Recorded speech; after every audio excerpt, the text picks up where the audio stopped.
Hello प्यारे साथियों, कैसे हैं आप सभी? उम्मीद करता हूँ बहुत अच्छे होंगे। प्यारे साथियों, एक बहुत ही इम्पोर्टेंट सब्जेक्ट पर आज मैं आप सभी के सामने आया हूँ और उस सब्जेक्ट में बात करूँगा। वो सब्जेक्ट है कंपटीशन। यानी कि जब हम सरकारी नौकरी की तैयारी करते हैं तो हमें कुछ स्टेप्स से गुजरना पड़ता है और वो स्टेप्स डिपेंड करते हैं कि आप जो गवर्नमेंट सरकारी विभाग की आप जो किस सरकारी विभाग की आप तैयारी कर रहे हैं, किस सरकारी विभाग में आप नौकरी पाना चाहते हैं।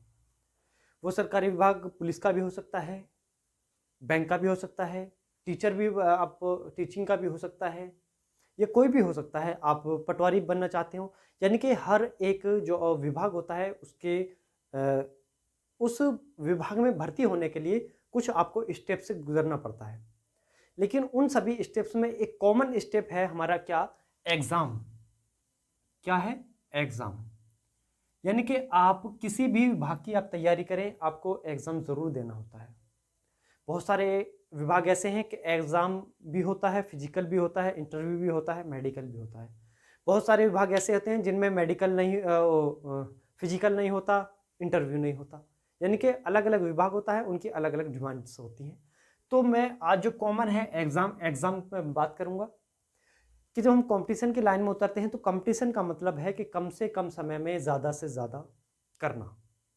यानी कि हमारी अगर मैं बात कर लूँ जो कंपटीशन की लाइन में अगर एक पद है, एक वैकेंसी है, तो उस पे लाखों और हज़ारों बच्चे आपके साथ होते हैं।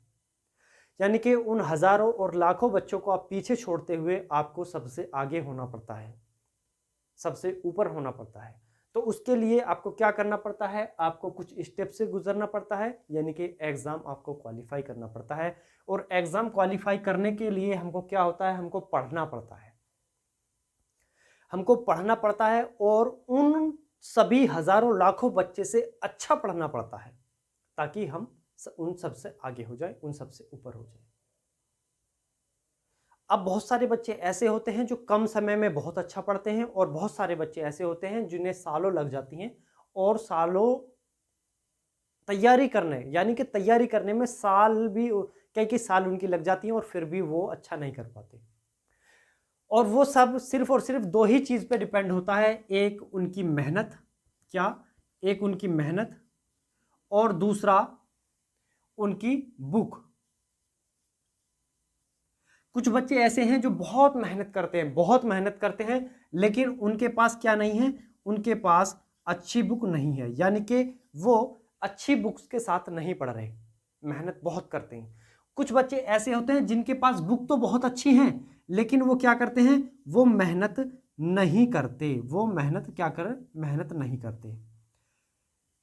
ठीक है? जब आप मेहनत नहीं करोगे तो बुक आपके पास चाहे कितनी भी अच्छी हो, आपको रिजल्ट अच्छा नहीं मिलेगा। ठीक है? या फिर आप चाहे कितनी भी मेहनत कर लो, अगर आपके पास बुक अच्छी नहीं है, आपके पास आज उस समय पे जब आप परीक्षा दोगे, जब आप एग्जाम दोगे, उस समय से रिलेटेड जो भी आपका ट्रेंड चल रहा होगा पेपर आने का, उससे रिलेटेड अगर आपके पास किताब नहीं है, उससे रिलेटेड आपके पास अगर मटेरियल नहीं है, तो आपकी मेहनत भी बेकार है। मैं बात करूंगा उन बच्चों की जो बिल्कुल कंपटीशन की लाइन में बिल्कुल फ्रेशर हैं, यानी कि अभी उन्होंने कदम रखा है कंपटीशन की लाइन में। एक छोटी सी मैं आपको बात बता देता हूँ। जब हम छोटे होते हैं, हमको घर वाले यानी कि हमें गार्जियंस, हमारे माता पिता, बड़े भाई बड़ी बहन या फिर चाचा ताऊ कोई भी हमको कहाँ, हमको स्कूल में छोड़ने जाते हैं और हमारा एडमिशन हो जाता है यूकेजी एलकेजी में। कुछ समय गुजरने के बाद में हमको क्या होता है कि हमको थोड़ा थोड़ा समझ आने लगती है और हमको वो जो हमारे सब्जेक्ट होते हैं उस समय के, उस क्लास के, वो हमको हैवी होने शुरू हो जाते हैं। तो हमारे घर वाले कहते हैं कि रुक जाओ बेटा, सिर्फ और सिर्फ ये जो प्रेशर है किताबों का, ये सिर्फ और सिर्फ 5वीं क्लास तक है। जब आप 5वीं क्लास पास कर लोगे तो ये जो प्रेशर है आपका कम हो जाएगा। तो हम इसी उम्मीद पर कि 5वीं क्लास हम पास कर लेंगे तो प्रेशर कम हो जाएगा, उसी उम्मीद पर हम चलते रहते हैं और 5वीं क्लास हम क्या कर लेते हैं? पास कर लेते हैं और अब पहुंच जाते हैं हम 6ठी क्लास में। जब हम 6ठी क्लास में पहुंचते हैं तो हम देखते हैं कि जो अभी तक हमारे 5 साल का जो प्रेशर था, वो प्रेशर कहीं ना कहीं डबल से भी 3 गुना हो चुका है। यानी कि जो सब्जेक्ट हमारे 5वीं क्लास तक थे वो तो कुछ भी नहीं थे, जो अब 6ठी क्लास में हमको देखने के लिए मिले। ठीक है? अब हम कुछ समय बीतने के बाद, महीना 6 महीना बीतने के बाद या साल बीतने के बाद, जब हम घर वाले हमारी कंडीशन देखते हैं तो वो हमको फिर एक बार कहते हैं कि बेटा बिल्कुल भी फिक्र ना करो, बिल्कुल भी फिक्र ना करो, आप सिर्फ और सिर्फ 10वीं क्लास कैसे भी पास कर लो। 10वीं के बाद आप देखोगे कि आपका बिल्कुल प्रेशर कम हो जाएगा, सिर्फ और सिर्फ 10वीं क्लास तक ही हार्ड पढ़ाई होती है। अब हम फिर मेहनत करते हैं, दोबारा हम फिर स्टार्ट करते हैं कि चलो 10वीं कर लें और फिर हमको आसानी मिल जाएगी, जो ये इतना सारा प्रेशर है वो ख़त्म हो जाएगा। जब हम 10वीं क्लास इसी उम्मीद पर हम अपना पास कर लेते हैं, अब हम पहुंचते हैं 11वीं क्लास में। जब हम वहाँ जाकर देखते हैं तो फिर वही हमको फिर देखने के लिए मिलता है कि वही प्रेशर कुछ और वजन के साथ हमारे ऊपर आके गिर जाता है।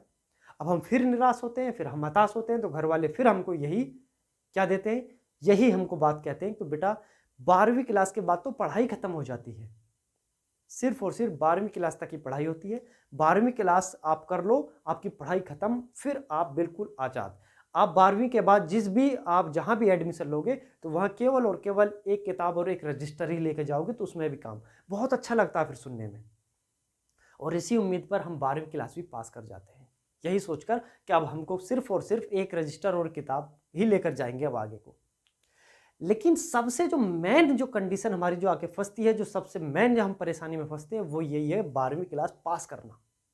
जब हम 12वीं क्लास पास कर लेते हैं तो हमारी जो एक एज होती है, वो एज एक हम ऐसी एज में आ जाते हैं जहाँ पर हमारे ही साथ के हमारा कोई भाई है, हमारा कोई चाचा का लड़का है, कोई हमारा रिश्तेदार है, कोई हमारा दोस्त है, हम पढ़ रहे हैं और वो कमा रहा है, यानी कि वो काम कर रहा है, पैसे कमा रहा है, और अभी हम क्या कर रहे हैं, हम पढ़ रहे हैं माता पिता के या भाई बहन के उनके पैसों पर हम अपनी पढ़ाई कर रहे हैं। कुछ अजीब भी फील होता है, तो हमको लगता है कि हम नौकरी लें। अब हम क्या करें, नौकरी करें, ताकि हम भी क्या करें, पैसा कमाएं। अब ऐसा तो नहीं है कि 12वीं क्लास आपने कर ली तो अब आप क्या करोगे, काम सीखने जाओगे, नहीं। अब आप ये करोगे, जब हमने 12वीं क्लास कर ली तो आप कहीं साइड से पढ़ाई भी अपनी शुरू करोगे और आप नौकरी भी देखना आप शुरू कर दोगे। कुछ बच्चे ऐसे होते हैं जो प्राइवेट सेक्टर में जाना चाहते हैं, कुछ ऐसे होते हैं जो गवर्नमेंट जॉब लेना चाहते हैं। जो गवर्नमेंट का जॉब का मतलब है कंपटीशन की लाइन में पड़ जाना, क्योंकि गवर्नमेंट अगर आपको जॉब लेनी है तो आज के समय में ऐसी कोई गवर्नमेंट जॉब नहीं है जो आसानी से मिल जाए, सभी में आपको कंपटीशन आपको करना पड़ता है। जो आप एक एक सीट पे हज़ारों लाखों बच्चे आपको देखने के लिए मिलते हैं, उन सभी को आपको पीछे छोड़ते हुए आपको आगे जाना पड़ता है, तब आपका सिलेक्शन होता है। उसके लिए कुछ स्टेप्स पे गुजरना पड़ता है, जिसमें एक कॉमन है एग्ज़ाम। और एग्ज़ाम आप तब क्वालिफाई करोगे जब आपकी स्ट्रेटेजी, आपके पास प्लान होगा, अच्छी स्ट्रेटेजी होगी, अच्छी बुक्स होगी और आप बिल्कुल अपडेट होगे डे पर डे। समझ आया मैं क्या बोल रहा हूँ? जब आप अच्छे बूस्ट के साथ पढ़ोगे तब आप एग्ज़ाम क्वालिफाई करोगे। मैं आज इस वीडियो में आपको वही बताऊंगा कि बेस्ट बुक कौन सी हो सकती हैं आपके एग्ज़ाम क्वालिफाई करने के लिए, जिनसे आसानी से आप अपना एग्ज़ाम क्वालिफाई कर लो। देखिए, बहुत सारी बुक आपने देखी होंगी कि आप सपोज करो कि आप किसी बुक स्टॉल पर गए, वहाँ आपने पॉलिटी की बुक देखी। एक बुक है जिसमें केवल और केवल 20 से 25 पेज हैं, और आपने एक और बुक देखी जिसमें 300 से 400 पेज हैं, यानी कि पॉलिटी की। अब दोनों बुक देखकर आपका दिमाग खराब हो गया कि यार एक बुक तो है जिसमें 20-25 पेज है और दूसरी बुक है जिसमें 300 साढ़े 300 पेज है, ऐसा कैसे? तो मैं आपको बता देता हूं, जो सबसे छोटी बुक है यानी कि 20-25 पेज है, उसमें केवल और केवल वन लाइनर क्वेश्चन होते हैं, और कोई सब्जेक्ट है यानी कि कोई टॉपिक है, उस टॉपिक के जो मोस्ट होते हैं, बिल्कुल मोस्ट होते हैं, उनमें से भी कम करके उस 20 से 25 पेजों में उस सब्जेक्ट को पूरा कर दिया जाता है।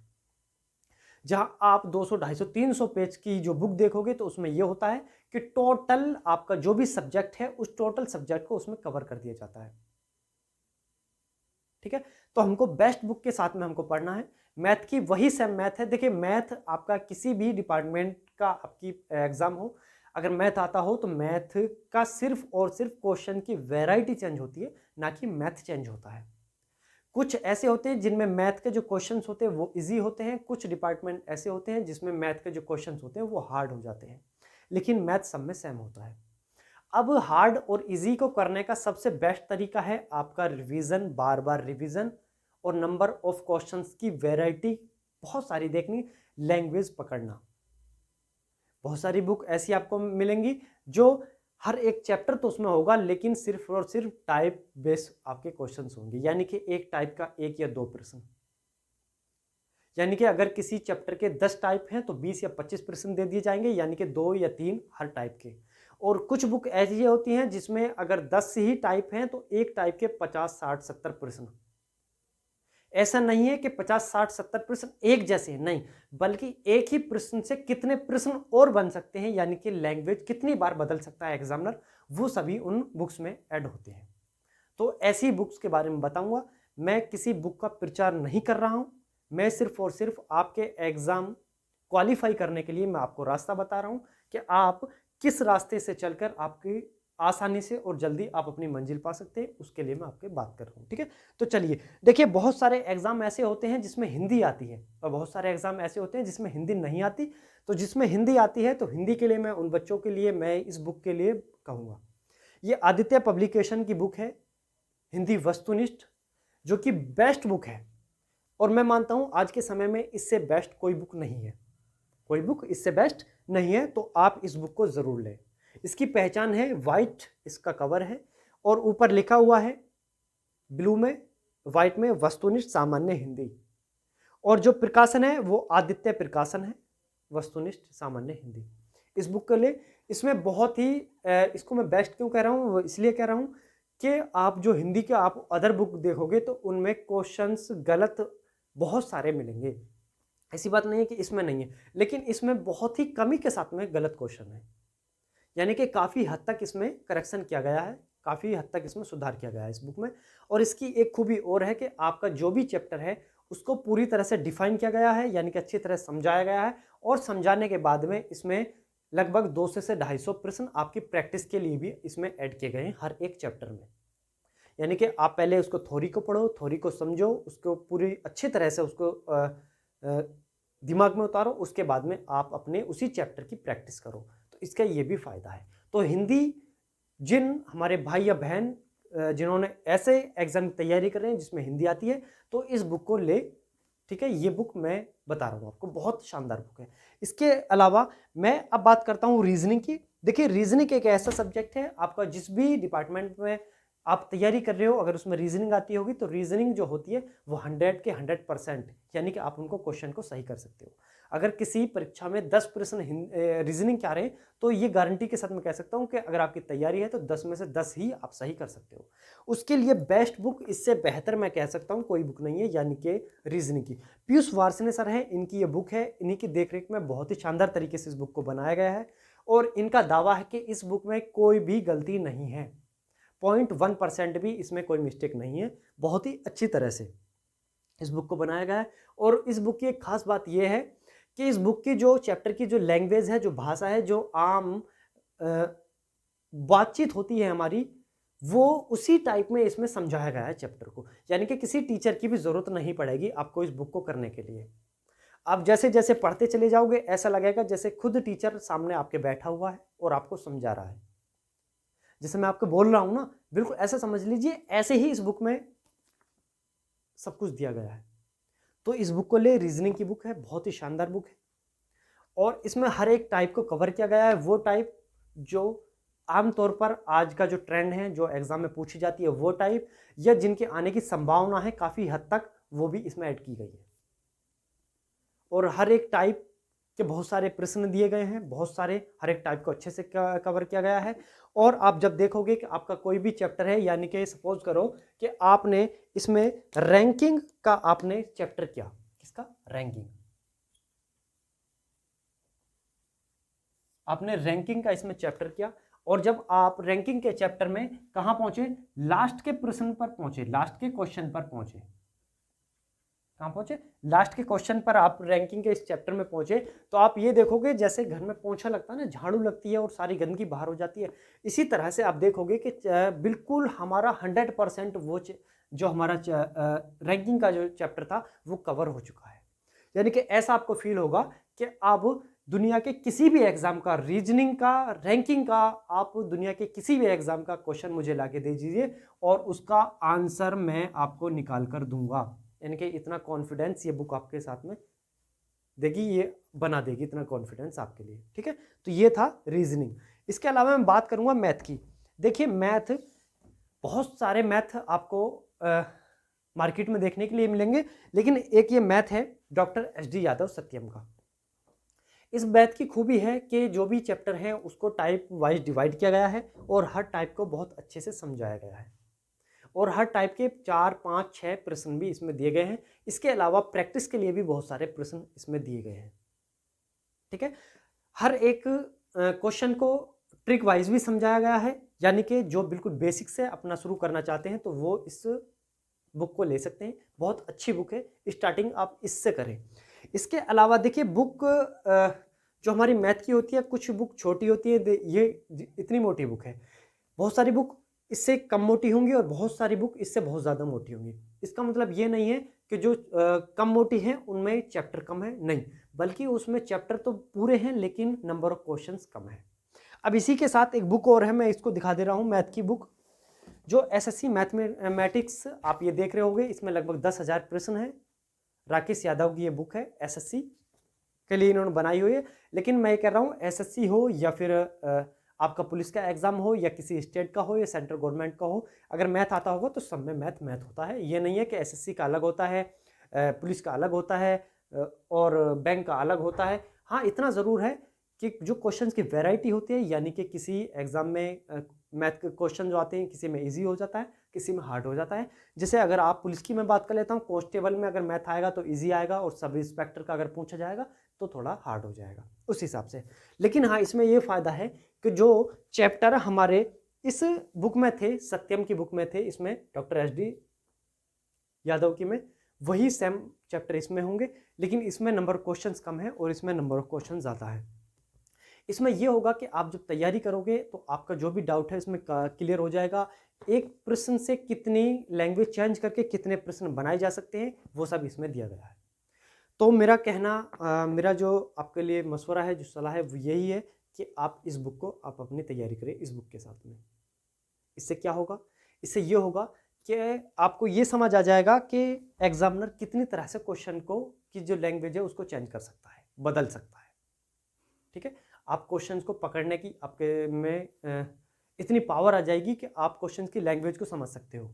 जब एक ही लैंग्वेज के आप कम से कम 20 से 25 प्रश्न करोगे, मतलब एक ही प्रश्न को 20 से 25 लैंग्वेज में अलग अलग में करोगे, तो आप ये देखोगे कि आपके अंदर इतना कॉन्फिडेंस आ जाएगा कि हर एक सवाल को आप आसानी से कर सकते हो। ठीक है, इसके अलावा देखिए इसके करने के लिए थोड़ा सा समय ज़रूर लगेगा, लेकिन ये ज़रूर है कि 100% आप इसमें कामयाब आप इसमें हो सकते हो, बल्कि हो जाओगे। इतना अच्छा ये आपको मैथ इसमें करा देगा। मैथ, रीजनिंग 2 सब्जेक्ट ऐसे होते हैं जिसमें हमारा 100% की पॉसिबिलिटी होती है कि आप 100% क्वेश्चन सही कर दोगे।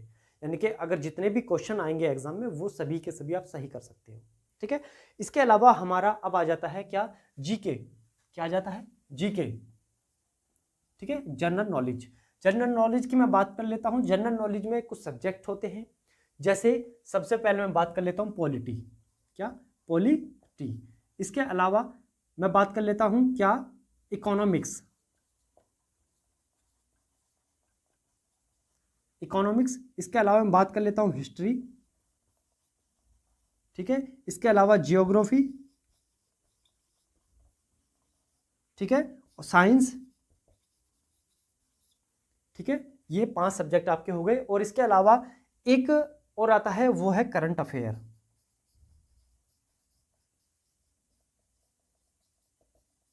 ठीक है, अब जीके कवर करने के लिए आपको पॉलिटी भी पढ़ना पड़ेगा, इकोनॉमिक्स भी पढ़ना पड़ेगा, हिस्ट्री भी, ज्योग्राफी भी, साइंस भी और करंट अफेयर भी।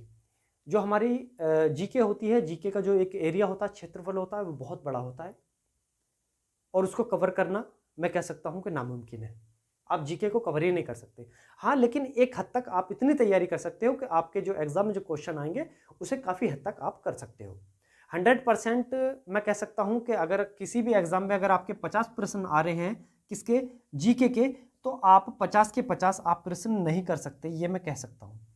50 के 50 नहीं कर सकते, बहुत ही मुश्किल है। बहुत ही रियर केस में ऐसा होता है कि 100% आपका स्कोर हो जाए, बहुत ही रियर केस में, बहुत ही रियर केस में।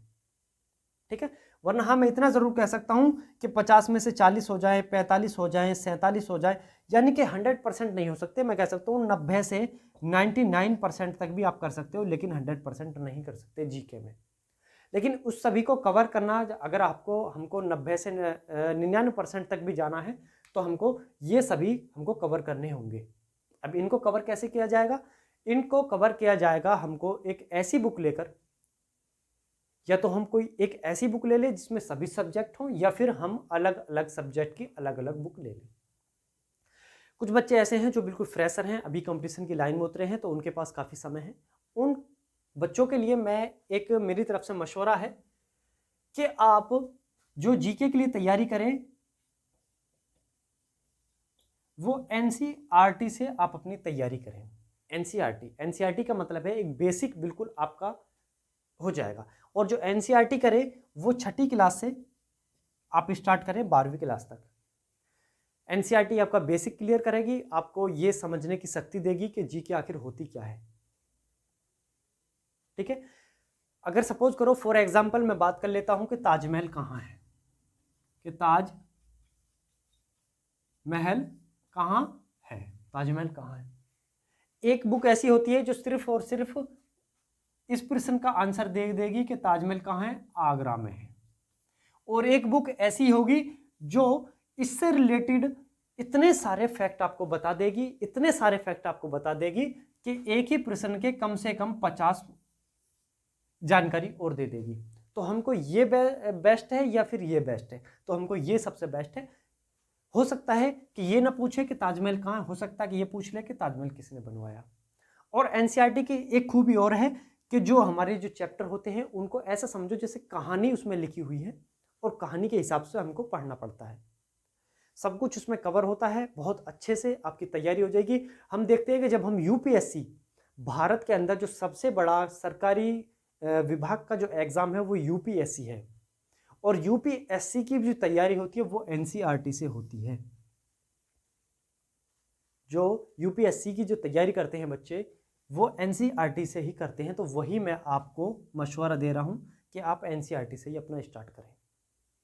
अब इसका मतलब ये नहीं है कि मैं यूपीएससी के लिए बोल रहा हूं मैं आपसे, और बहुत अच्छी बात है कि आप यूपीएससी की तैयारी कर लें। आप ये देखोगे कि जब आप एनसीईआरटी कर लोगे तो आपका जो कॉन्फिडेंस है वो इस लेवल पहुंच जाएगा कि आपसे कहीं ज़्यादा ऊपर। तो मेरा यही मशवरा उन बच्चों के लिए जो बिल्कुल फ्रेशर हैं, जो अभी कंपटीशन की लाइन में उतरे हैं, कि अपनी जीके की तैयारी एनसीईआरटी से करें। और वो बच्चे जिनके पास समय नहीं है या उनसे कुछ आता है तो वो कोई भी ऐसी बुक ले लें, और वो बुक भी सिर्फ और सिर्फ पता कौन सी लेंगे, वो बुक भी वो लेंगे जो एनसीईआरटी से ही संबंधित हों। यानी कि एनसीईआरटी की कोई ऐसी बुक ले लें जिसमें सभी सब्जेक्ट हों और उसी से आप अपना पढ़ें। जितनी छोटी बुक लोगे उतने ही चांस आपके कम होते हैं जीके कवर करने में। यानी कि ऐसा ना समझे कि हम बुक मार्केट चले गए और हम उससे कहें कि भैया जीके की हमें बुक दे दो और छोटी से छोटी दे दो। देखो, अगर छोटी से छोटी लोगे तो उसमें कम से कम पेज होंगे, और कम से कम पेजों में बहुत सारा उसमें समझाने की कोशिश की गई हो जो हमारी समझ में नहीं आता, या बहुत कम उसमें लिखा हुआ होता है। हमको चाहिए कि जीके एक लिमिटेड हम जीके पढ़ें जिसमें हमारे क्वेश्चंस आने के चांसेस हो। जब हम तैयारी करते हैं तो पूरी ईमानदारी के साथ में करें, क्योंकि हमारे पास जो जीके जो हमारे जो जीके है ना, इसका रोल बहुत ज़्यादा है, रोल बहुत ज़्यादा होता है और हमको करना भी होता है। आज के समय में कंपटीशन बहुत ज़्यादा है, एक ही सीट पर हज़ारों लाखों बच्चे होते हैं, उनको हमको पीछे छोड़ते हुए उनसे आगे निकलना पड़ता है। और वो तब निकलेंगे जब हमारी तैयारी बेहतर होगी। और तैयारी कब बेहतर होगी? जब हमारे पास अच्छा प्लान होगा, अच्छी स्ट्रेटेजी के साथ में हम अपनी तैयारी करेंगे। कंपटीशन का मतलब है कम से कम समय में ज़्यादा से ज़्यादा अपना स्कोर करना। कम समय में कैसे? अब बहुत सारे टीचर ये बताते हैं कि आप तैयारी करो, 6 महीने में आपका हम तैयारी करा देंगे। हाँ, मैं कहता हूँ 6 महीने में तैयारी आपकी हो जाएगी, लेकिन 6 महीने में तैयारी किस लेवल की होगी मैं आपको वो भी समझा देता हूँ। किसी आप एग्ज़ाम में बैठे और एग्ज़ाम में आप बैठोगे तो उसमें एग्ज़ाम में केवल आपको 60 मिनट का ही आपको समय दिया गया है कि 60 मिनट में आपको इसको पेपर को करना है, और पेपर में आपके 90 प्रश्न हैं। क्या है? 90 प्रश्न हैं। 60 मिनट में 90 प्रश्न करने हैं। आपने 6 महीने की आपकी तैयारी थी, 6 महीने में आपने सारा सिलेबस को कंप्लीट कवर कर लिया। अब आप एग्जाम में पहुंच गए, 60 मिनट में 90 प्रश्न है। अब आप पे 90 जो आपने सारे प्रश्न है, सारे के सारे प्रश्न आते हैं आपसे, सब कर सकते हो। लेकिन समस्या क्या आएगी आपके सामने? समस्या ये आएगी कि आपने सिर्फ 6 महीने की तैयारी कर तो आप सभी लेते हो, लेकिन समय लगता है करने में। जो क्वेश्चन कोई ऐसा बच्चा जिसकी तैयारी बहुत अच्छी है, जिसकी प्रैक्टिस बहुत है, वो 15 सेकंड में कर लेता है उस क्वेश्चन को, तो आप ये देखोगे कि वही क्वेश्चन आप लगभग कितना 90 से 120 सेकंड में आप उसको कर पाओगे। सोचो कितना फर्क बन जाता है। क्यों? क्योंकि आपने सिर्फ और सिर्फ सिलेबस को कवर किया है, आपकी तैयारी नहीं है। तैयारी का मतलब है कंपटीशन में कम से कम समय में प्रश्न का आंसर देना। एक क्वेश्चन है जो एक पेज में सॉल्व हो रहा है, और वही क्वेश्चन ऐसा है जो एक ही लाइन में सॉल्व हो रहा है। तो हमको वहां एक पेज में सॉल्व नहीं करना है, हमको वहां एक लाइन में सॉल्व करना है, ताकि हम जल्दी से उसका आंसर दे दें। हमारे पास समय कम होता है, नंबर ऑफ क्वेश्चंस हमारे पास ज्यादा होते हैं। ठीक है। जब आप 6 महीने की तैयारी में आप अपना सिलेबस कवर कर लेते हो, तो अगले 6 महीने मैं कहूंगा कि 1 साल की तैयारी होनी चाहिए। 6 महीने में अपना सिलेबस कवर कर लो, और उसी अगले 6 महीने में आपने जो सिलेबस आपने करा है, जो आपने नोट्स बनाए हैं, जो आपने पढ़ा है, उसका रिवीजन, बार बार रिवीजन, इतनी बार रिवीजन कि आपको वो रट जाए, आपके दिमाग में बैठ जाए, आप सोए तो ख्वाब भी आपको उन्हीं क्वेश्चंस के आए। उससे क्या होगा? उससे ये होगा कि अब जो आपके 60 मिनट में जो 90 प्रश्न है, वो 90 के 90 प्रश्न आप 60 मिनट में कर सकते हैं।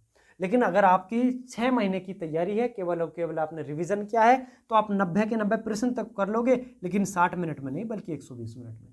जबकि 120 मिनट का हमारे पास समय नहीं है, तो हमको 60 ही मिनट में करना है। और 60 मिनट में कब करेंगे? 60 मिनट में जब करेंगे जब हमारे पास रिवीजन होगा। रिवीजन, बार बार रिवीजन, इतने प्रश्नों को रिवीजन, इतनी बार रिवीजन कि हमको देखते ही ऐसा लगे कि आधा प्रश्न तो हमारा सवाल पढ़ने में ही हो जाए। तो इतनी अच्छी तरह से हमको रिवीजन करना है। ठीक है। तो मैंने आपको बता दिया कि कौन कौन सी बुक हमारे लिए फायदेमंद होती हैं, कौन कौन से सब्जेक्ट हमारे आते हैं। ठीक है। और हमको किन सब्जेक्ट को पढ़ना है और किस तरह से पढ़ना है, ये भी मैं आपको बहुत अच्छी तरह से मैं आपको समझा चुका। उम्मीद करता हूँ आपकी समझ भी आया होगा। इसके अलावा अगर आपकी कोई भी डाउट है, कोई भी क्वेरी है, तो आप मुझे मेरे व्हाट्सएप नंबर, जो कि है 7520828487 पर मैसेज कर सकते हैं। ये व्हाट्सएप नंबर है। आपकी कोई भी क्वेरी है, कोई भी डाउट है, कुछ आपको प्रश्न है जो आप मुझसे पूछना चाहते हैं, ठीक है, जिसका आपको जवाब चाहिए, तो इस नंबर पर मैसेज कर सकते हैं। व्हाट्सएप नंबर है। और ज़रूर ही मैं आपका उस प्रश्न का जवाब दूंगा। ठीक है। तो चलिए, कोई भी आपकी क्वेरी है आप उसमें डाल सकते हैं।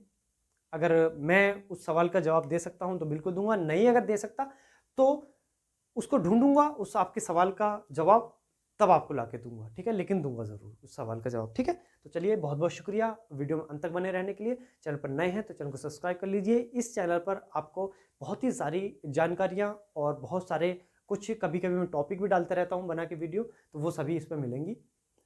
कोई गवर्नमेंट जॉब है, उसका नोटिफिकेशन आ रहा है, उसकी जानकारी, या फिर उसमें कोई भर्ती चल रही है, प्रोसेसिंग में है, तो उसमें क्या चल रहा है उसकी जानकारी है। बहुत सारी चीज़ मैं डालते रहता हूँ। चैनल को सब्सक्राइब कर लीजिए।